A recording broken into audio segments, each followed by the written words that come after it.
Magluto naman tayo ng sizzling tofu or sizzling tokwa. Ito yung mga ingredients na gagamitin natin. Kailangan natin dito ng tokwa o ng tofu at ang gamit natin dito ay yung extra firm. Hiniwa lang natin into cubes. Gagamit din tayo dito ng green at ng red na bell peppers, ng Lady's Choice mayonnaise, ng Knorr liquid seasoning, pati na rin ang sibuyas. At bukod dito, gagamit din tayo ng butter, ng cooking oil, ng onion powder, pati na rin ng tubig. Umpisa na natin. Gawin muna natin yung sauce. Gagamit lang tayo dito ng Lady's Choice mayonnaise. Ilalagay lang natin yung mayonnaise dito sa isang bowl. At pagkatapos, maglalagay tayo dito ng Knorr liquid seasoning.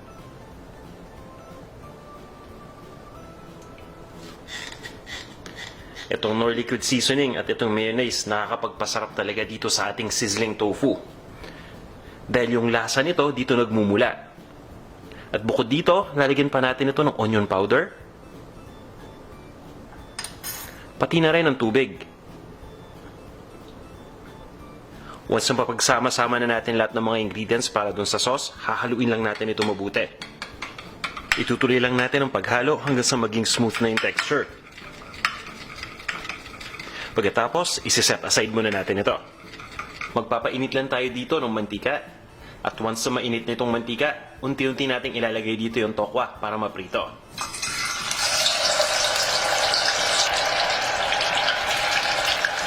Lulutuin lang natin ito hanggang sa mag-light brown na yung kulay ng tokwa. Hahanguin lang natin ito dito sa ating lutuan.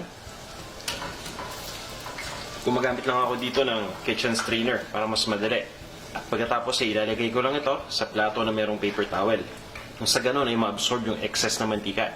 Once na matapos na nating maprito yung tokwa, kukuha lang tayo ng konting mantika na ginamit natin na pamprito at ilalagay lang natin dito sa isang malinis na cooking pot. Papainitin lang natin yung mantika at once na mainit na, igigisa na natin dito ngayon yung sibuyas.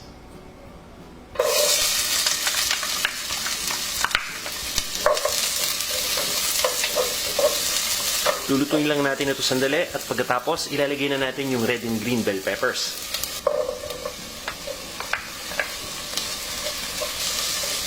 Itutuloy lang natin ang paggisa dito. At maya-maya lang, ilalagay na natin dito yung tokwa na pinirito natin kanina.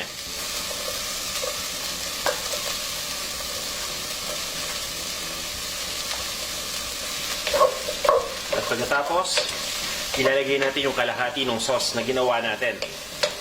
Itutuloy lang natin yung pagluto. Iinitin lang natin itong ating sizzling plate. At pagkatapos, ilalagay na natin dito yung butter. Ililipat lang natin yung ating naluto na kanina na tofu.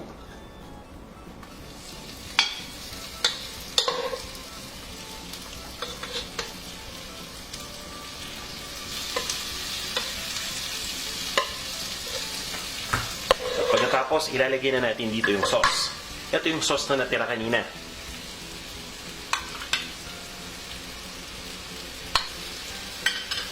Lulutuin lang natin ito sandali dito sa ating sizzling plate.